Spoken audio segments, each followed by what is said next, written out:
Hello folks, so this is a video on discrete random variables. So we're going to look at what a DRV is and then how to find the expected value, the variance and the standard deviation of a discrete random variable. So we'll look at some examples first. So these are examples of random variables.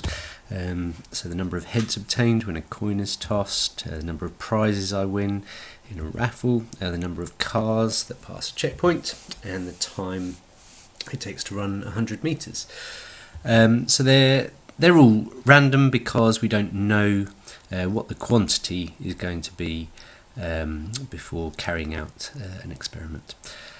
It should be noted here that the first three examples will start with the number of.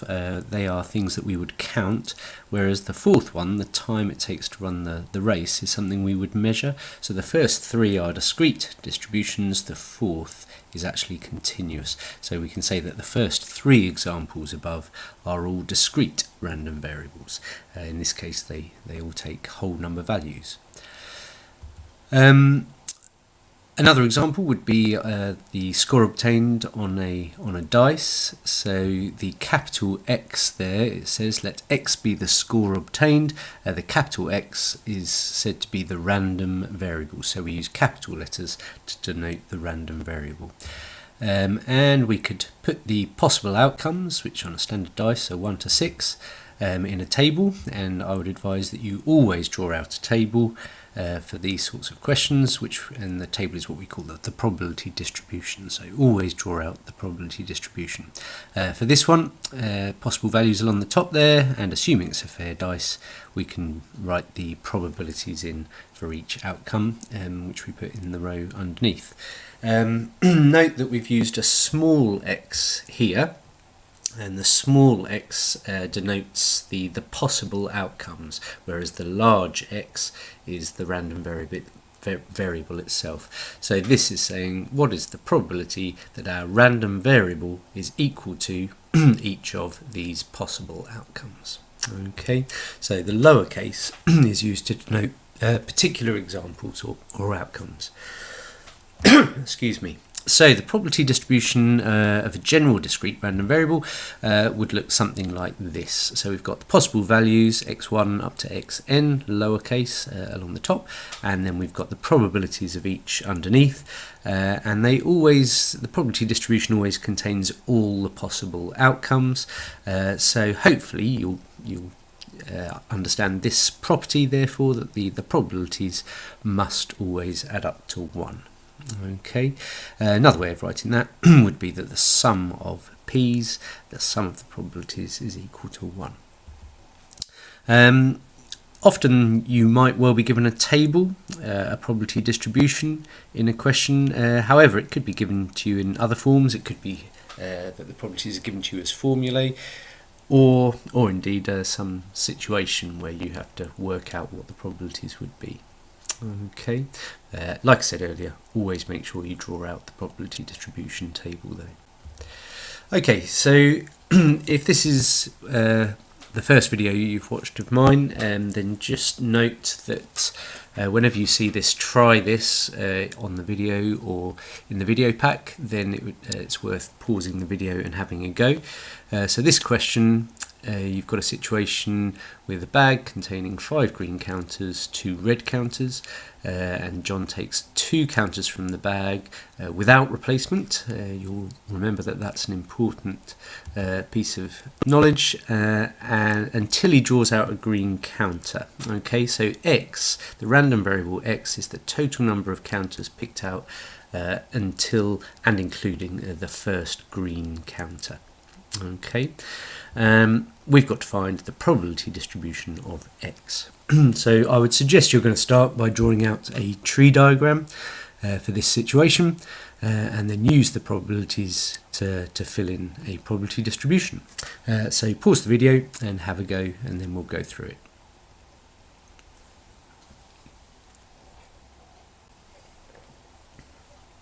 it. Okay, so hopefully you get a tree diagram that's something like this. It could be that the first counter is a green one. Probability would be 5/7, and that means that would stop there. He wouldn't take any more counters out. Okay, so the probability of that would just be 5/7. So the probability that he takes out one single counter, 5/7. However, if the first one is red with probability 2/7, then the second counter could either be green or red. If the second one was green, then at that point again he'd stop. Notice the probabilities here have changed because of that without replacement. So in this situation, red then green, he would take out two counters, so x would equal 2, and we would multiply along the branches to get the probability. And then the third situation is the first two were red, and then there's only one option for the third one. It would have to be green, so that would mean they'd take 3 counters out, and again by multiplying along the branches we get 1/21. So then we can easily put that into a probability distribution table. So possible outcomes along the top, lowercase x, possible values 1, 2, 3, and the probabilities there, 5/7, 5/21, and 1/21. Okay, so now thinking about the expected value. The expected value can also be thought of as the theoretical mean, and hopefully you already know that we often use a mu, the Greek letter mu, to represent the mean. It's really easy to work out because we simply take each possible value of x, so all the little values of x, and we multiply each one by its probability, and then we find the sum of those products. Okay, so sometimes written like this, the sum of each value of x times its probability. We use capital E for the expected value, and then the random variable in brackets, so we would often write it like this, and we would say E of x for the expected value of x. So, quick example here. We've got a probability distribution, possible outcomes along the top, probabilities underneath. Note that outcomes of a discrete random variable could be negative. Obviously, probabilities can't be negative, so none of these would ever be negative. And we're asked to find the expected value.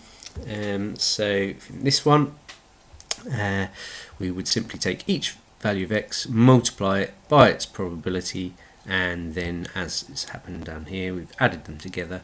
We can say the expected value, or the theoretical mean, comes out to be negative 0.2.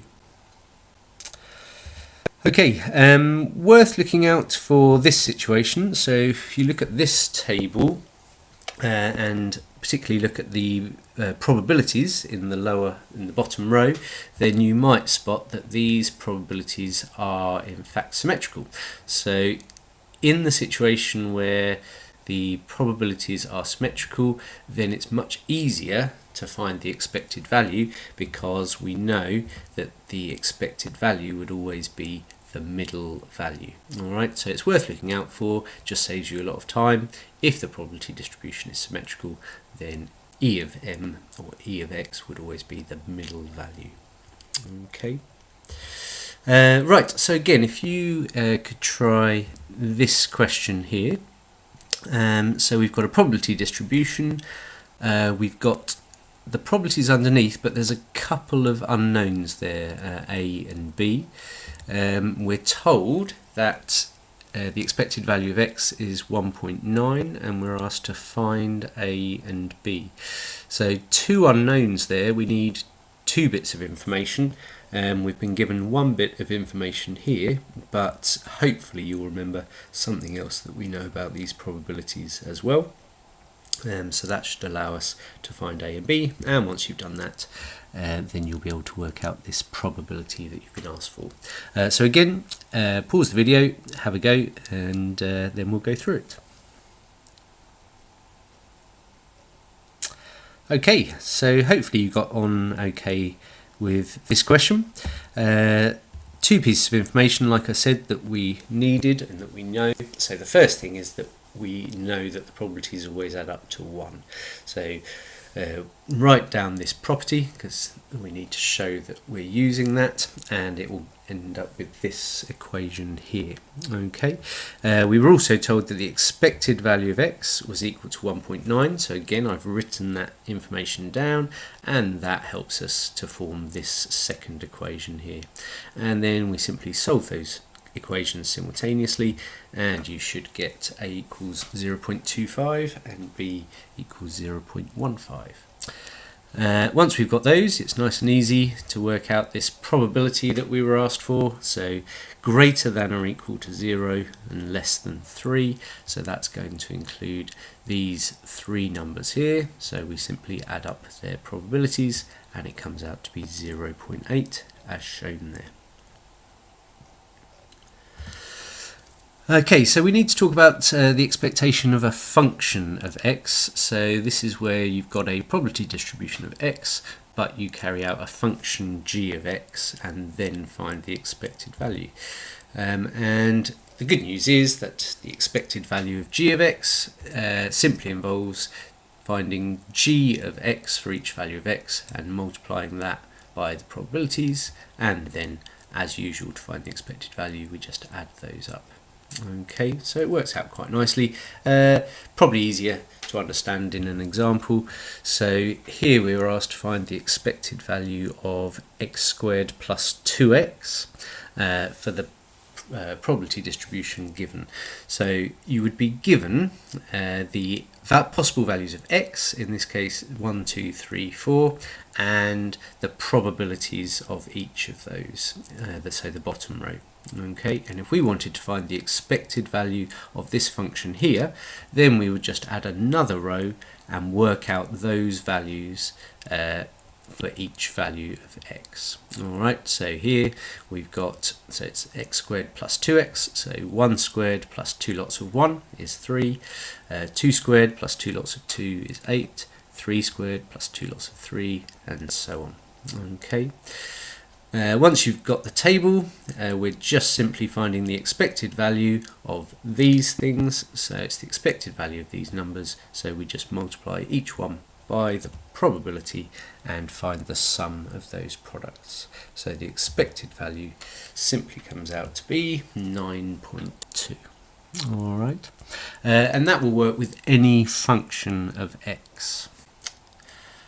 In a later video we'll look at a shortcut that you can use for some functions, but back to that later.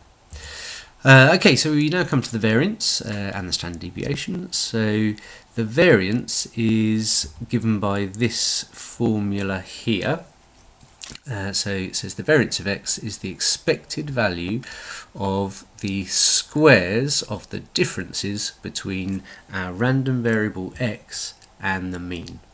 Okay, so we find the differences between them. The reason we square that is because some of the differences would be positive and some would be negative, so they would kind of cancel each other out. So we find the differences, square them, and then find the expected value as usual. Note here that mu, this value here, is simply e of x, the theoretical mean. Okay.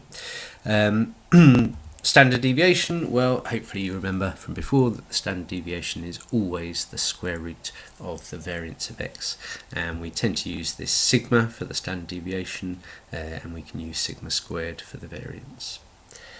There is, however, an alternative formula for the variance, and in fact this formula is usually much simpler to use, so I would suggest you're pretty much always going to use this formula here, and there's a nice proof actually to show that this formula here can be written in this way. So for this one, we're finding the expected value of the x squareds, so that's the mean of the squares of x, and then minus the square of the mean, alright, as it says here. So that's quite nice and easy to remember as well. Sometimes it could be easy to get this the wrong way round. However, if you do it the wrong way round, you'll find it comes out to be negative, and we know that the variance cannot be negative. So it's a good way of seeing whether you've gone wrong. Okay, so x is the random variable representing the score obtained when a normal dice is thrown. We're asked to find the mean and the standard deviation of x. Okay, so first thing we will always do is try and create a probability distribution, which is nice and easy in this case. Possible values of x are the numbers from 1 to 6, and it's a fair dice, so the probabilities there are each 1/6. You might spot that the probabilities here are definitely symmetrical. They're all the same, so they have to be symmetrical. So therefore we can actually just write down what e of x is. The expected value of x would just be the value in the middle here. Now in this case that's halfway between 3 and 4, so we can say the expected value is 3.5. Then to find the standard deviation, we're first going to need to find the variance. So I'm going to go through each method, so each of the two formulae that we used for, or we mentioned for finding the variance. So first formula here, we need to find each value of x and subtract the mean and then square that. All right, and then we're going to find the expected values. So here I've got the table, possible values of x, probabilities down here. I've subtracted the mean, subtracted e of x from each value of x. Okay, so remember the expected value of x, the mean was 3.5, so 1 minus 3.5, 2 minus 3.5, and so on. So that gives me the values in the second row. And then we've squared those in the third row, and as I mentioned earlier, that has got rid of any negatives. And then if we want to find the expected value of that, which is what the formula asks us to do, then we have to simply multiply each of these values by the probability and find the sum of the products. And if you do that, you'll find it comes out to be 2 and 11/12. We were actually asked for the standard deviation, so we would need to square root that. And so to 3 significant figures, you should find that that's 1.71. So that's the first method. As I said earlier, I think most of the time you're going to use this method here. It tends to be more efficient. So this one asks us to find e of x squared, and then we're just going to subtract the square of the mean.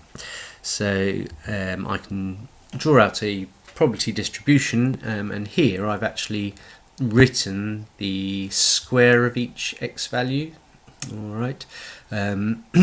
It might be that you would prefer just to have the normal numbers here, and you just write it when you find the expected value as 1 squared times a sixth, 2 squared times a sixth, 3 squared times a sixth, and so on.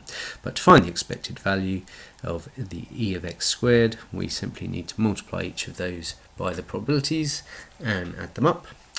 And we must remember to keep going. That's not the variance, that's just e of x squared. So make sure you show really clearly what it is you've worked out, because then to find the variance of x, we need to subtract the mean squared. All right, so again, it's going to come out to be 2 and 11/12. And to find the standard deviation, we would need to square root that. Okay, so I think you'll probably agree that this second method is certainly much more efficient. I would suggest that you stick to using that one. Okay, so again, I'd like you to try this. This time we've got Janet taking part in a game at a school fete based on Hoopla. On each turn at the game, she throws up to 3 hoops. She wins a sweet each time she throws a hoop over a peg. However, the turn is over as soon as a hoop misses a peg, or once she has thrown all 3 hoops. Okay. On each throw, the probability of Janet getting the hoop over a peg is 0.4, and our random variable x represents the number of sweets she wins on 1 turn at the game. We're asked to show that the probability that x equals 2, so the probability that she wins 2 sweets is 0.096, and then find the probability of all the other possible outcomes, which is 0, 1 or 3. Once we've got those, we're asked to find the mean and the standard deviation of x. So again, you might want to start with a probability tree here, but have a go, and then we will go through it in a moment. Okay, so I've actually tried this one without drawing out the probability tree, and it might be with it you get to the point where you don't necessarily have to draw them, you can picture them in your head. So first of all, we were asked to show that the probability that x equals 2, the probability that she wins 2 sweets, is 0.096. So for her to win 2 sweets, it means that she must succeed on the first 2 goes and then must miss on the 3rd go. So we've got the situation where this has got to happen and this has got to happen. Alright, so the probability that this happens is going to be 0.4 times 0.4, that's succeeding on the first 2 goes, and then missing on the 3rd, so then multiply by 0.6. And as asked for, it comes out to be 0.096. Okay, so we can use similar ideas for the other possible values of x. So x equals 0 just means that she misses on the first go. X equals 1 means 1 success and then a miss. And x equals 3 would be succeeding with all 3. Okay, so we can use those to fill in a probability distribution, which would look something like that. Okay. Once we've got the probability distribution, it's nice and easy then for us to find the expected value of x and the variance, or the standard deviation.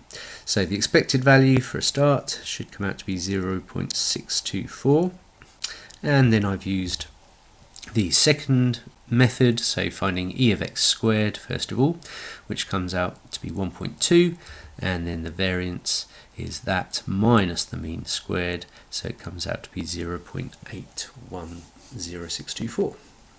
Okay, we were asked for the standard deviation, so as normal, square root that, and it should come out to be 0.900 to 3 significant figures. Okay, so hopefully you got on okay with that question. Okay, so that brings us to the end of this video. As I said, there's going to be another video on discrete random variables looking at dealing with functions of them a bit more. So hopefully you understood that all right, and yes, get going with the next video soon. Thanks, bye-bye.